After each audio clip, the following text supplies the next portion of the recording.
Hi, everyone. Thanks for joining us for the next session in our Empowering You to Empower Them series, a PM's Guide to Forging an Outcome-Driven Product Team, presented by Product Management Today and sponsored by Logi Analytics. I'm Ray Vaughn, the webinar coordinator of Product Management Today, and I'm so excited to bring you this fresh session with hard-earned insight on ways that your organization can become more outcome-driven. I'm really looking forward to talking today with Kim Mantello and what I'm sure will be a fascinating and amusing conversation. Kim Mantello, I'm so excited to hear her presentation today. So go ahead and take it away, Kim. Hello, everyone, and thank you for joining us today on this talk about transforming and making sure that we're forging an outcome-driven product. So my name is Kim Mantello, and I am a transformation coach with Agile Velocity. I started off as a developer back in the 90s and then really moved into the product space in the mid-2000s. I kind of rolled into here trying to figure out how do we deliver the best outcomes to our customers and really figuring out what is the best way to bring about those outcomes, focusing on the people and the outcomes. So my background comes from a lot of highly regulated spaces, specifically starting in that credit retail space, moving to healthcare and continuing to come back to healthcare on a number of occasions, and then also focusing on the power as well as the aviation business. My family and I are located in the mountains of Colorado, so I live in Summit, Colorado, and my son is a junior at Boulder. I have a lot of certifications that you can see here. Some of the things that I'm most excited about are the Agile Leadership Journey as a guide for that specific framework. And then also I'm a CEC through the Scrum Alliance. I do like to get my hands dirty, so you see a picture of me there with some people working in an operating room. I had the pleasure of helping an organization with about 48 operating rooms to be able to help themselves through scrumming. And when you think about the heart of metrics and really helping people out, nothing is more impactful than being able to see great surgeries coming out and having a better life. So let's go ahead and talk about what we're going to talk about today. So there are four main topics that we're going to get through today. The first one, we're going to compare two different models. So we're going to walk through the HEART, the Google's HEART metrics, as well as Dave McClure's Pirate metrics. And we're going to talk about how are they similar. Then we're going to take that information that you've just learned, or maybe even a refresher, and we're going to walk through a couple of case studies. And these case studies are both internal and external facing, but both of them from fairly large organizations. Then I'm going to introduce you the Path to Agility as a model to help you with seeing how are you doing within your ability to deliver and to focus on product value. And then we'll end with questions. So let's get to it. The first topic is David McClure's Pirate metrics. And I love this because it brings the fun to it. So his metrics are acquisition, activation, retention, referral, and revenue. And so based on the first letter of each one of these, you get R, which is why it's called Pirate metrics. So let's talk about each one of these things. So Dave McClure was the founder of a company called 500 Startups, and he has some really fun images with like the Dr. Seuss hat, because he's the master of many things. And most of this is really thinking about how do we look at the life cycle of products as we're taking those through the funnel of that overall life cycle. So the first one is acquisition. And this is really one of the hardest pieces for any company. How do we get customers to sign up? What are the channels in which we're going about getting them to sign up? Are we doing ads on social media? Are we getting other people to contact our customers? How are they finding out about us? And so acquisition tends to be one of those hardest things because we're just trying to get our name out there and we're trying to get people to know and understand that this is a product that you'll find useful or maybe fun. The next item is activation, and that's how are we actually making sure that our customers are having a fun experience with that. So are they spending time on our product? Whether it's if we're looking at internal systems, is it helping them to reduce the amount of time that it takes them to do a specific task? So we've got to look at what are the right metrics. Are we keeping them engaged, or is it that we're actually trying to get them through their tasks quickly? But we're really focused on how do we create that great first experience. And if we see that customers are falling off, then we've got some other problems that we need to focus on. If they're not falling off, then we can look at retention. So how many of those customers are coming back on a regular basis and aren't going back to other apps or other ways of doing things? In my space, I've done a lot of work at large, highly regulated industries, and the retention piece or even the activation piece have been super important, because in the past, we've looked at a lot of digital products and we've said, hey, we're going to go work on this project. And then we can't actually get the users that this was built for to use the tools or the new products. They continue to use their Excel spreadsheets. Or if you're building an app, maybe they're continuing to surf through some of their old applications that they were using. So really having the opportunity to look at, are we providing our customers with that first happy experience, and do they continue to find value so those retention numbers stay up where they need to? If our customers are then constantly using our application or our digital products, then hopefully they'll actually refer some of these products and tools to their friends or to their colleagues. So referral is really important, because we're getting other people to say, hey, this was a great experience. And again, this can be within your app or even in large scale organizations.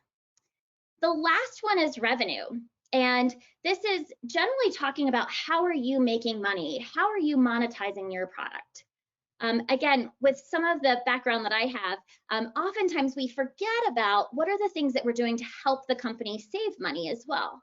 So if you're a small startup and you're trying to build that revenue, great. But if you're also building products internally for your organization, it could also be, how are we going to make or save money? Now, this order, acquisition, activation, retention, referral, and revenue, may not make sense if you're not doing some sort of like freemium model, or even like when Facebook launched their IPO, they said, we'll figure out how to make money later. But there are definitely products where that revenue piece could come much sooner in the process. So hopefully through acquisition, we sign a contract, we get a statement of work, and we get money. And then it's, how do we make sure that we don't lose those customers? Because if we're losing customers, the cost of keeping them happy is generally cheaper than trying to go through the acquisition piece again. So this is a real quick intro to the Dave McClure's Pirate metrics. Let's move on to another model. So Google said, hey, there's some things that we feel like are maybe missing in the Pirate metric. And so they came up with their own model, and it's called HEART. And that's because, again, the first letter of each of these words actually spell out heart. One of the things that they were focusing on is, are our customers or are our users happy?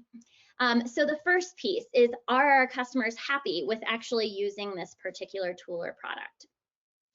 Then we go into engagement, which is, are users enjoying the content? Are they continuing to spend their time on the product, or are they maybe going on to other things? Adoption is, are we getting new users to get value out of the actual product as well? Retention, are we continuing to see those customers? And the last one, task success. So in my opinion, the most important ones here are customers or users happy with the product that they're actually getting to use? And then the last one is task success. So if you're building an app where internally customers are being able to go in and quickly do the job that they need to, then they're able to do that. And that's great. If you have an e-commerce site where people are able to get through and quickly find the things that they need and to be able to buy things, or to be able to do other transactions like banking websites. So we also want to just focus on making sure that the people can get in and quickly do what they need to, or that they're spending their time in the way that they want. So that's a real quick introduction to the two different models that I wanted to discuss with you today. And there are lots of people who have all kinds of ideas on models, and my model is better than your model. And for me, I actually like to take things and pieces from different models. And I want to be able to see, hey, should I stick with this model, or are there pieces that I should be taking from other places? And as we get into some of these conversations with models, people can get a little bit tough about, oh, well, this one's better than that one. So I wanted to just ask a couple of questions to see where do you see that there are possibly similarities? So my first question, and Rayvon is going to add a poll here. So we're going to ask you for the item activation, the second one in the pirate metrics. Based on these items, which do you think is most closely aligned with activation on the heart metrics? So go ahead and click on one of those. So happiness, engagement, adoption, retention, and task success. Go ahead and continue to get your answers in. I'm going to leave it up so we can get majority of our audience to answer. And I will be closing the poll in about 4 seconds. All righty, closing the poll now. And here are the results. Okay, so we got engagement. So activation could definitely be very similar to engagement. I actually picked adoption, which is totally fine. That was one of the other options as well. So again, activation and adoption. Are we actually getting people who are using our product and who are seeing that it's valuable and that they're coming back to it on a regular basis? Okay, here's a really simple one. The next one is on the right, retention. What would be the most common, the most similar item? And this is really, really easy. So Rayvon, the next question, which of these is most similar to retention? There's the hint. They're the same exact ones. So we got 100% on that one. Okay, so I think you can skip the showing the results on that one. So hopefully everyone got retention is similar to retention. And then Rayvon, I just accidentally shared the answers to the other one. So the next one is referral. I clicked too quickly. So referral, and it's interesting because this was one of the reasons why Google said, hey, we actually needed to have something that more likely or more closely captures happiness.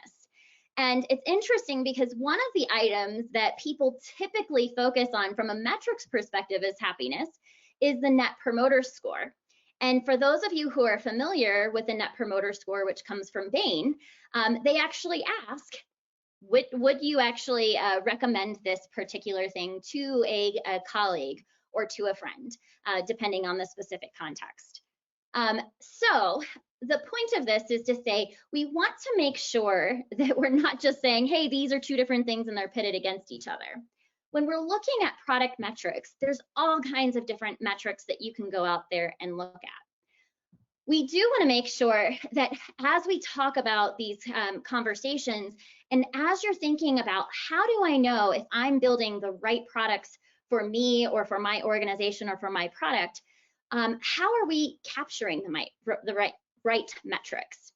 And so I'll just take an example on the right-hand side. If we're only focused on acquisition and we're not focused on things like revenue and we're giving away our products for free, we're not going to have a very sustainable product. So we want to make sure that we're creating a balance of those different metrics. And through Logi or through other tools like User Voice or Click Analytics, lots of different tools out there, Pendio, we have the ability to instrument a lot of our tools to figure out some of these metrics. So if you aren't instrumenting your products at this point in time, I would highly recommend that you look into some of those tools that are readily available out there on the market. And there are good things about many of them. So I'm not going to necessarily endorse one or any of them at this point in time. It really depends on what you're trying to get out of it. So with that, we've done our introduction of a couple of things here. The next thing that I wanted to do is to walk you through two different case studies. So the first one is a healthcare system. And I can't tell you who this particular client is, but in working with a number of different places, we found that all of us who are in the United States and probably outside know that healthcare has a really big problem, that the costs just continue to go up and they continue to soar. And so every healthcare company, or most healthcare companies, are looking for how are some ways that we can actually reduce the costs. And so I was working with this organization, and they said, we're actually losing customers, or we're losing where we are in the market because our costs are just too expensive. So we need to figure out how we can remain more competitive. And so in this particular organization, there was an idea of, hey, we know that a significant cost to healthcare comes from us paying for therapies or surgeries, and then people going home and not taking care of their aftercare. And so I'll use the words adherent or compliant, and they basically mean the same thing. So I'll use them pretty interchangeably as we go through this case study. So they said, if we can help our members, our patients, our customers, whichever word you want to use, by continuing to be adherent to their therapy, we're pretty sure that we can reduce the cost of healthcare by reducing readmissions. And so I think of a couple of years ago, I tore my ACL, and there was lots of things that I had to do. I had at-home exercises. You know, I didn't have a big medication protocol, but I needed to go to the physical therapist. I was a highly motivated patient or member, so I was very adherent with what I needed to do. However, we know that through many other studies, and the numbers come back pretty differently, that a lot of people are actually falling off from staying adherent with their therapy. So there's a link at the bottom of the screen here, which shows that kidney rejections, so kidney transplants, you went through all of that process and had kidney transplants, and that about 47% of those who had failed transplants were because the patients were not adherent. At another organization, I heard that that was as high as 70% of all people who had organ transplant failures were because they weren't taking their medications. So those are some pretty big things that we could say, hey, how can we actually help improve the world and the health of our members by focusing on improving adherence or compliance? So this particular organization said, well, we can help our patients or our members to stay compliant.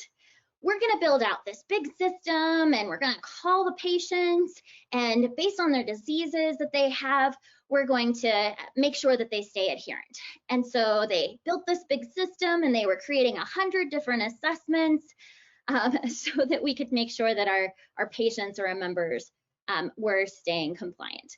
So my question for you all, and if you could answer in the chat box here, is if this were your problem and you said, hey, we're going to help to reduce the overall cost of healthcare, and we're going to build 100 assessments in this really heavy process, what are some things that you all think could go wrong with that process? So you should see a question in the chat.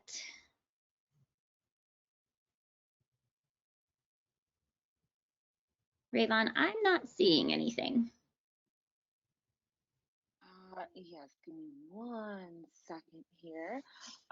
So we are getting some answers that come in to your question initially, and I have some people saying no, too complicated. Yeah. Waiting for a little bit more here. Go ahead and get your answers into that. Let me see if I can post it in. I have another person who says certain claims against insurance will end up being rejected. High overhead, low compliance, difficulty to measure. Very great answers coming into your question. Great. Awesome. So let's go on and let's talk about, for this particular organization, what were some of the things that did go wrong or could have gone wrong?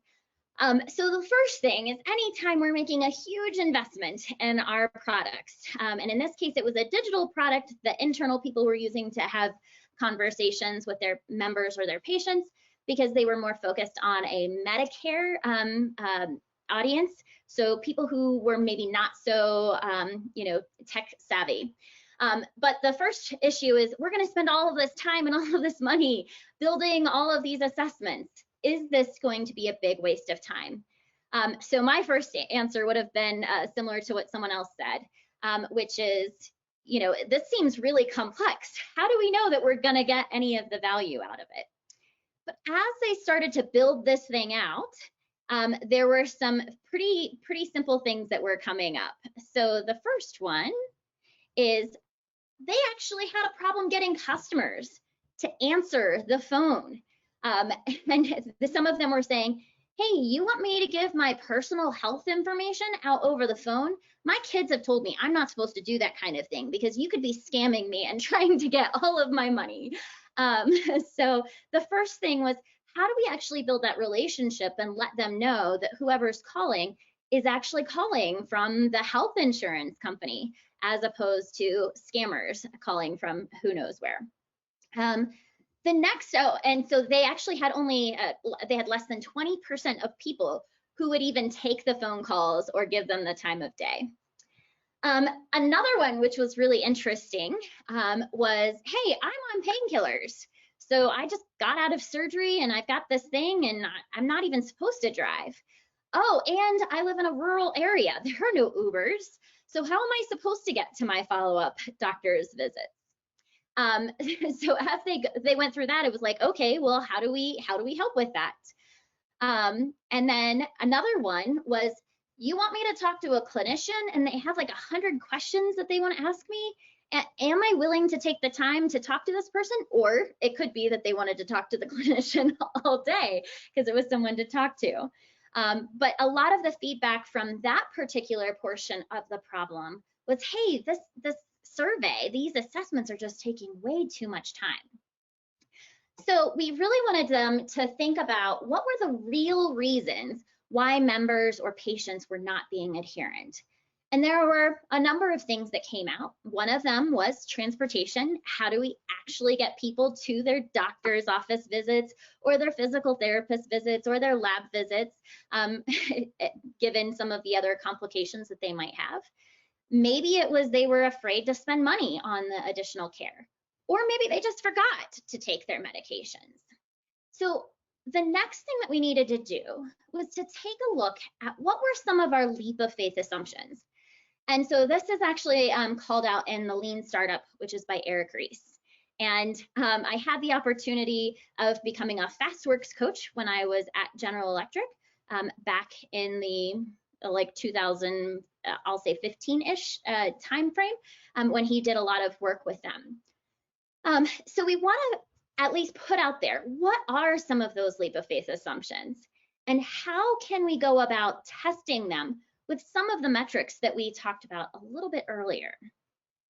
So let's go through an example. So I told you that I like to pull from lots of different models. I have on here on the left a test card, which comes from Strategyzer. And I've pulled the wrong book, but anyway, Alex Osterwalder, sorry, has lots of different books on value proposition and testing, and so this comes out of all of those books. But I like to use this test card as we're thinking about our products, because we're putting it out there and saying, how do we know that we're asking the right questions, and how do we know that we're going down the right path? So in the middle, you can see some of the questions that we pulled together to help us with some of the leap of faith assumptions that we originally came up with. So the first one is, we think that people will actually talk to us. So as we went through that, we filled out this card and we said, we believe we can get members to take calls from our clinical care staff. Oh, that's a tough one. And so we then talked about, how do we actually go through and measure that? So we did that by verifying that we were able to call members who had been recently released from the hospital that required aftercare. And we were able to measure how many phone calls we could get through the PHI, so personal health information verified, so that we could actually hand them off to a clinician. And we said, we know we're right if we can talk to them about their compliance with the member. So this is a tough one. And so we had to actually go through and figure out what were some of the things that were preventing us from being able to do this work. So instead of saying, hey, I'm just going to go and build 100 different assessments in this tool, the first thing is just saying, can we even get people to talk to us? Because building out 100 assessments, if we can't get anyone to talk to us, isn't necessarily going to help us. So the first thing here was trying to attack this particular problem. And so they came up with lots of different ways to figure out how to build that trust and how to get their members or their patients to talk to them. So that's the first piece. So after we cleared that hurdle of getting members or patients to talk to us, so the question on this one, so getting people to talk to us, I'm gonna take us back to the pirate metrics. And so Rayvon, the polling question for us is, which of these pirate metrics apply to this particular situation? And so this is measuring that we can actually get members to talk to us. Absolutely. All right, we have the poll question up here on your screen. Go ahead and get your answers in. We are getting a nice little even distribution between the answers, so I'm really excited to see how you feel about this, Kim. All right, gonna leave this up for about a few more seconds. Closing the poll in 3, 2, and here are the results. There we go. Yes. So acquisition, I think that's a good answer. It's trying to get them engaged in this new product. So the product of helping people to stay compliant and this clinical care product, I would definitely say that this is acquisition. I'm sure that there are lots of different reasons why you might say one of the other ones, but I would definitely put this into acquisition. So great job, y'all. Thank you. Okay, so now I can move on to the next question or the next scenario. So after we figured out how do we solve this problem of getting people active or acquired and actually using the product and starting to be engaged in this new product, then the question is, what do we actually need to do to help people get to their follow-up visits? And so we, again, went through the test card and we said, we believe we can overcome transportation issues to get people to their provider visits. We're going to do that by verifying that we will share free transportation options with those members so that they can get to the doctor. Now, this one's interesting because now I've got to figure out, is there a specific demographic or geographic area that we're going to go after that we can partner with? Is there a place where we can actually get people who will, provide the service? Because if I try to do something, more large scale across the country, there could be other problems as well. So being able to focus on, can we actually get those people to the transportation that they'd need, or is there already another kind of network that we can use? From there, we said we wanted to measure how many people actually scheduled the transportation services. So it's great if we could just put it out there and tell them, hey, go use this service, or these services are available to you. But we want to make sure that we actually take that step of saying, and how many people followed up? Because telling people that we've got, these available services is all good and nice, but we actually want them to activate and to go through that process. So we know that we're right if more members are actually going to their provider appointments. And so as a health insurance company, they had the ability to see that and to measure that by saying, hey, were there actual follow-up visits through the claims data as well? So you could either do an integration with the transportation companies, or you could look at the claims after the fact, which is probably a better way of tracking and measuring those. So again, our question is, which one of these metrics within the HEART metrics apply to this particular test card? Do we think it's happiness, engagement, adoption, retention, or task success?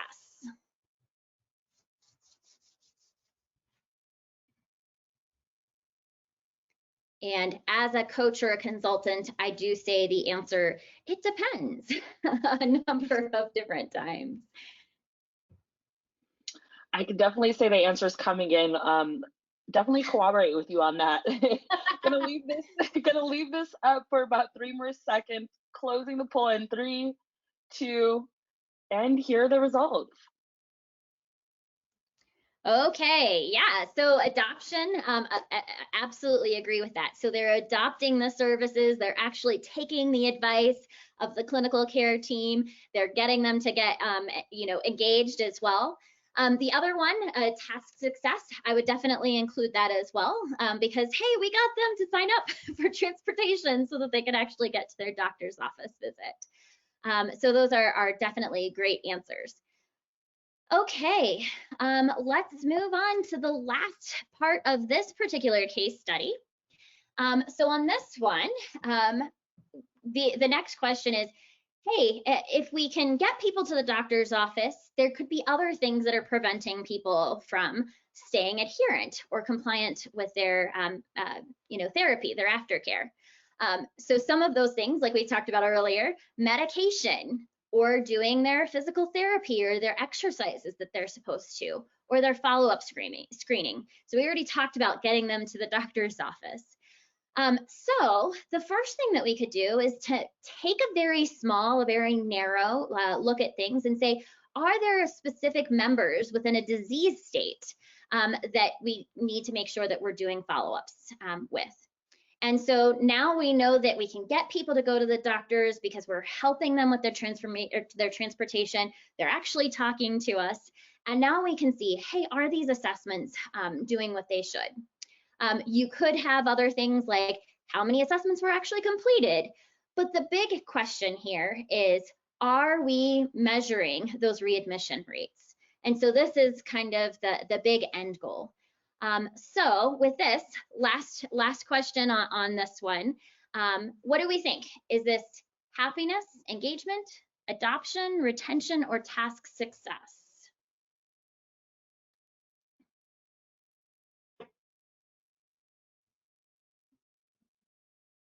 So it's measuring that members are actually more compliant. Alrighty, we're getting overwhelming answers coming in. Just like last time, I'm gonna leave this up for about 3 more seconds. We're gonna close the poll in 3, 2, and here are your results.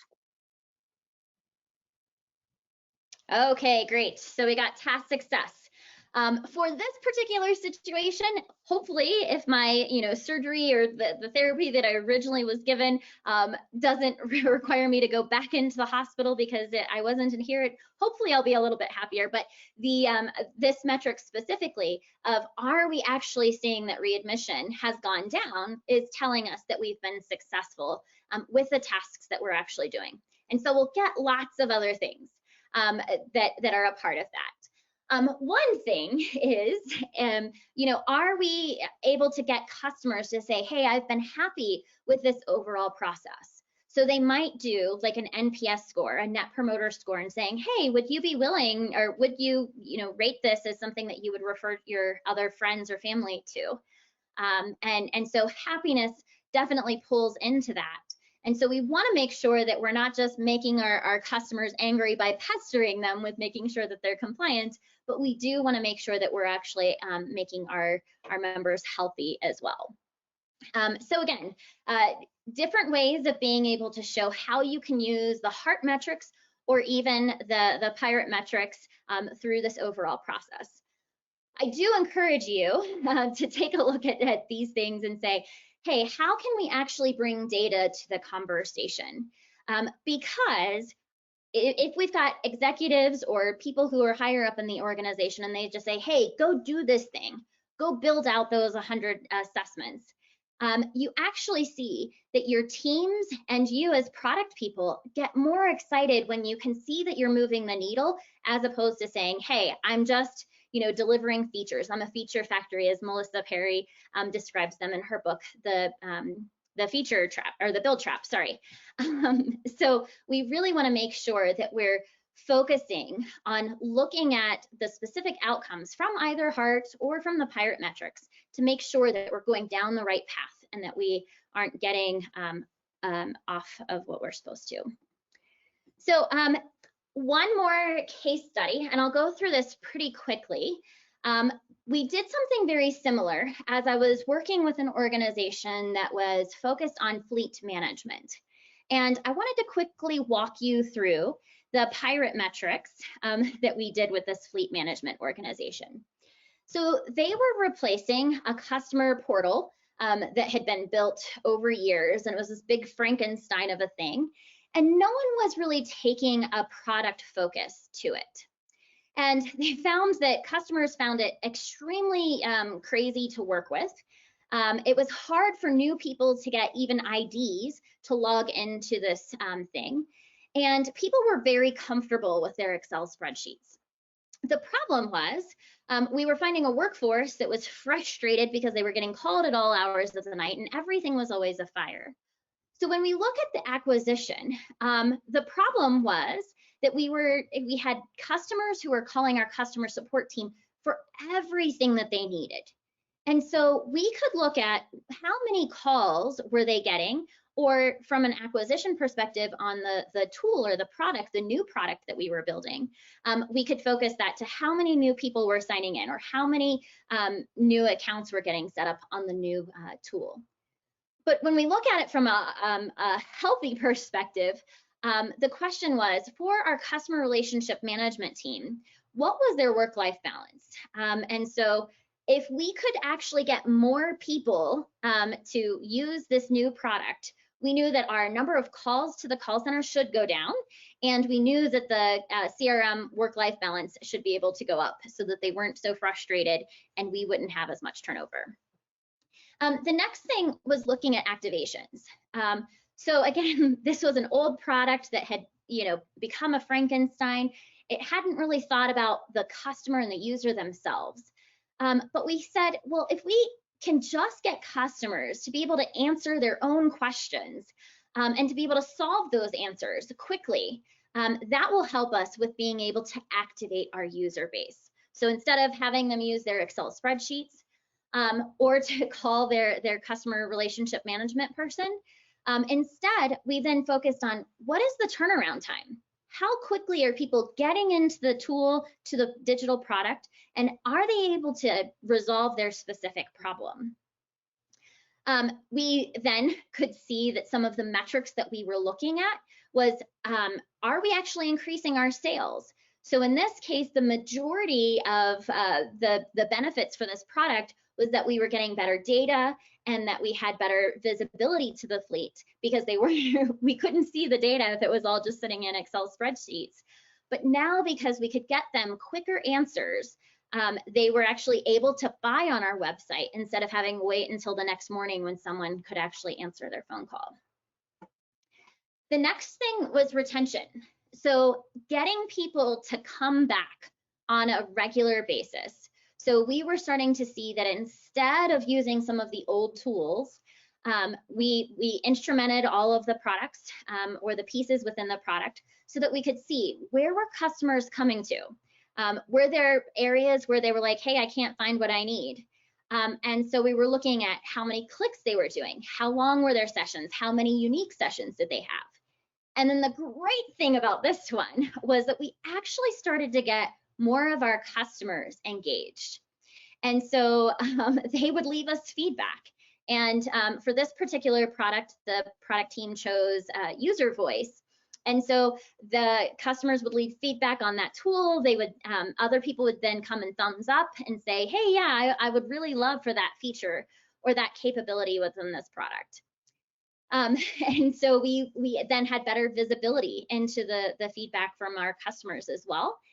And a great thing was that they actually had FAQs that the whole customer base was basically crowdsourcing. So it made it easier on our product team's lives as well. From a referral perspective, this was interesting because, again, in the past, they were really focused on here's all of my data and they're in spreadsheets. But now we were seeing that customer service reps and coworkers were actually sharing new tools, and they were talking to each other and saying, hey, did you know that instead of doing this, you could just go into that new product tool and you could answer that question quickly? Let me show you how to do that. And so we had from our pilot customers new users within those pilot customers. An interesting side effect on this one was that this was actually more secure than what they had been doing in the past. So their data was in Excel spreadsheets, or we even had the problem of showing up at a customer and saying, hey, let me talk to Bob. And they're like, Bob's not here anymore. He retired 5 years ago. And we said, well, he's the highest user out of your population. It's like, oh, that's because Bob's username and password is up on the wall and everyone just uses it because it's so hard to get information. So by getting people an easy process and getting them through that acquisition process, it actually made it a much more secure product as well. And then revenue. I kind of kicked it off in the beginning saying from a revenue perspective, don't just look at how much increased sales.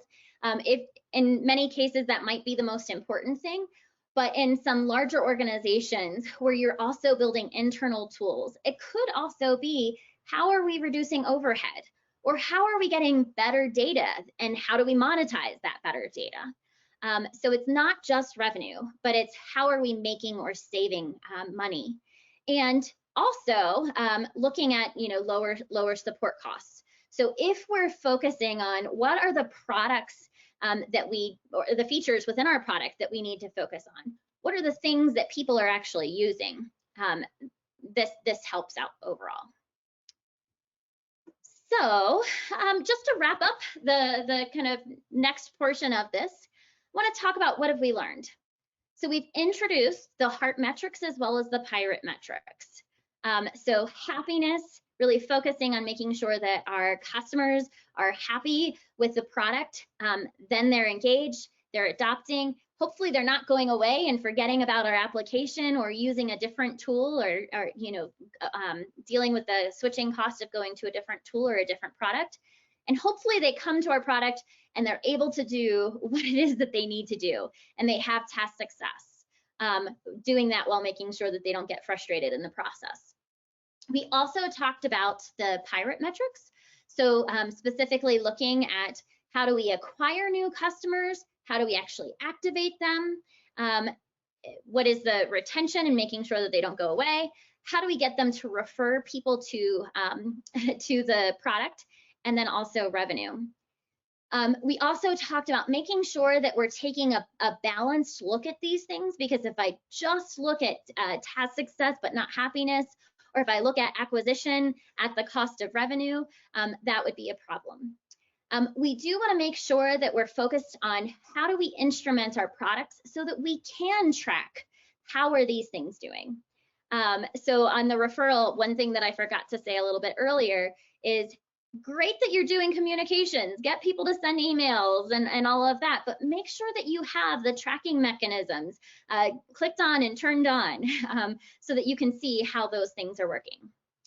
Another thing that I didn't talk about was making sure that as we're taking a look at these various metrics, identifying what are the things that are leading indicators that tell us, are we going in the right direction, and not just focusing on lagging indicators.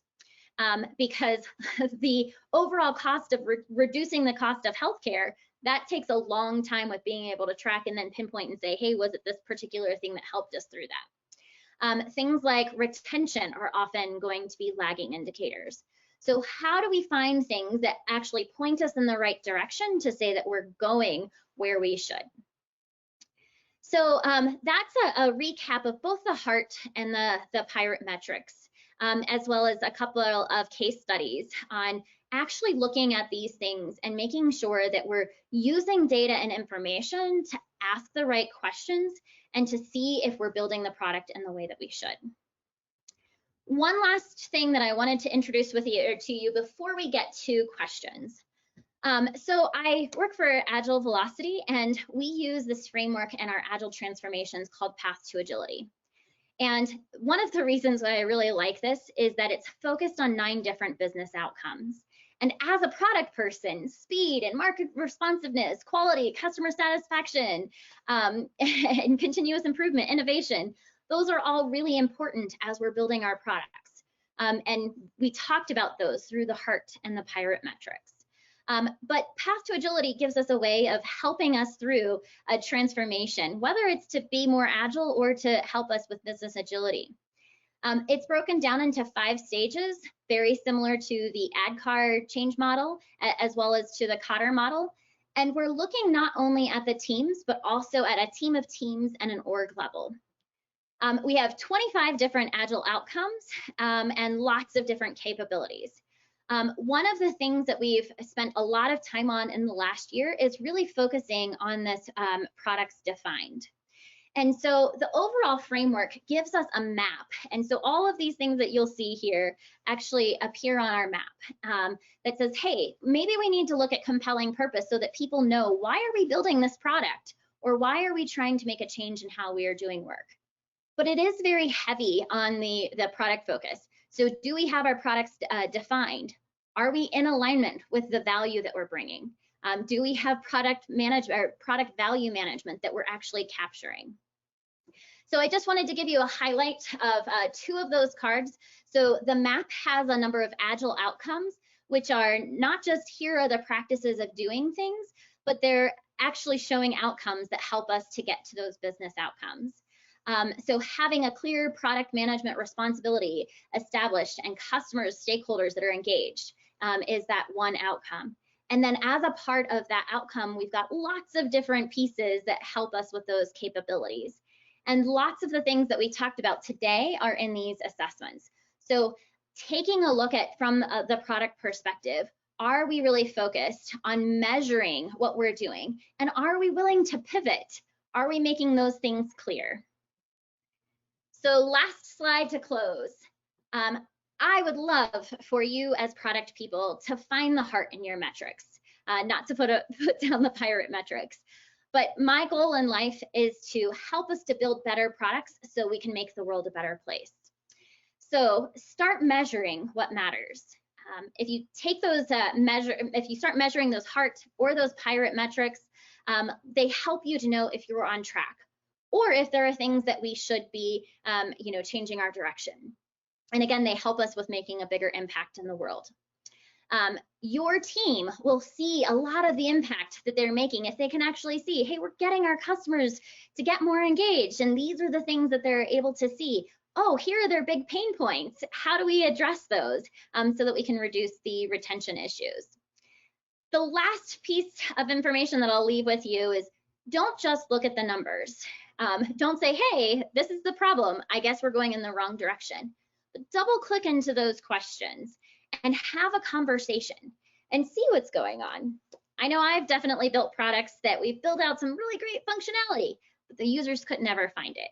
So go and talk to your customers and see what you can do to build those better products and to help you see if you're on track. So with that, Rayvon. All right. Kim, that was such an amazing session, so informational. Before we dive into questions, I do want to remind everyone that now is the time to get straight from the source insight from Kim. Great questions contribute to a great webinar, so don't forget to submit your questions.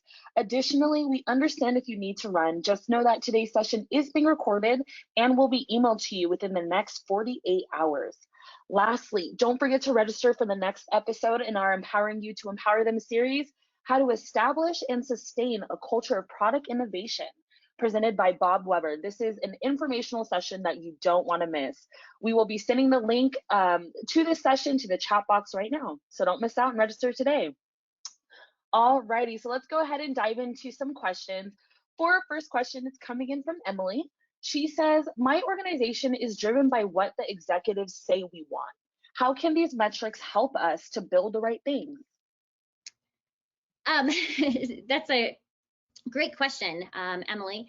So I will say that in the past, I've had a number of executives who have given us their pet projects and said, go build this thing. And that's kind of what happened with that healthcare example.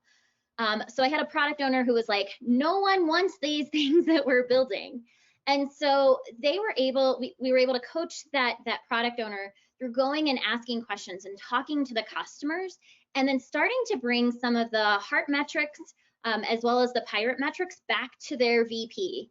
And so they said, hey, we can't get any of our customers to show up to our sprint reviews.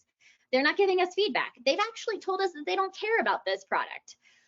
So as you can imagine, that's really kind of disappointing from the product owner's perspective, as well as the team that's building it.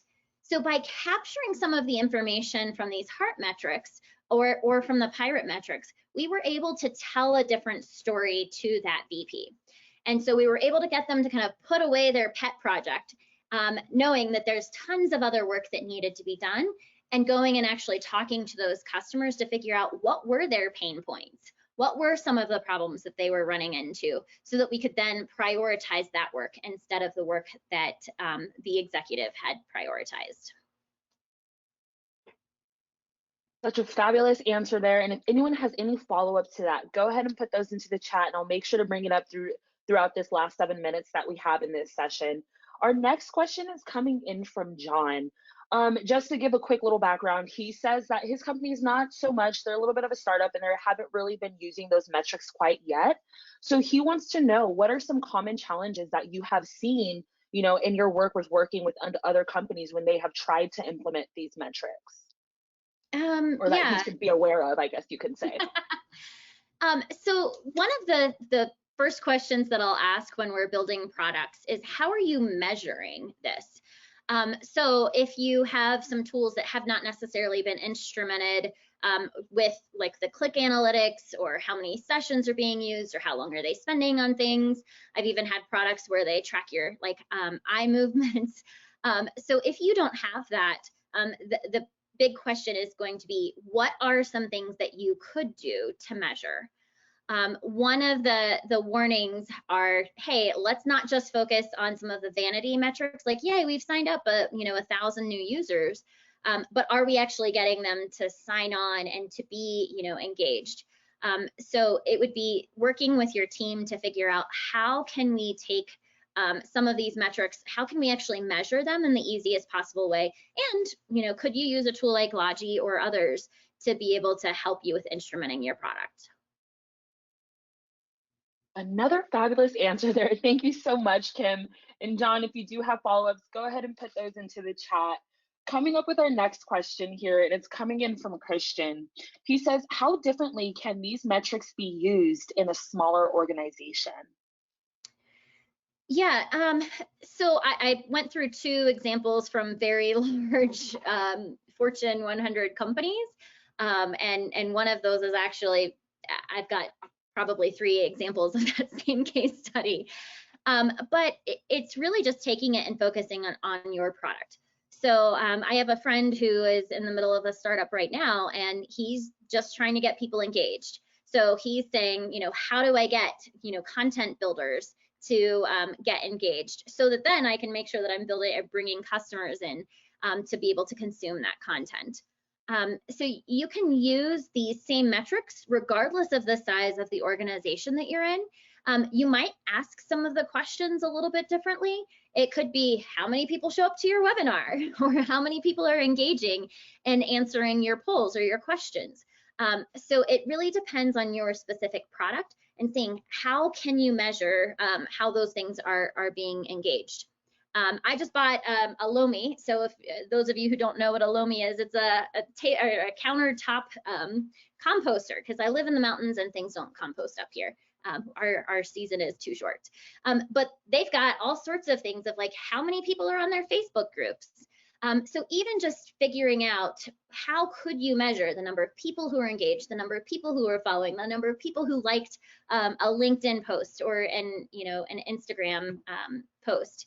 Those are all things that you can very easily do, even if you're a smaller organization.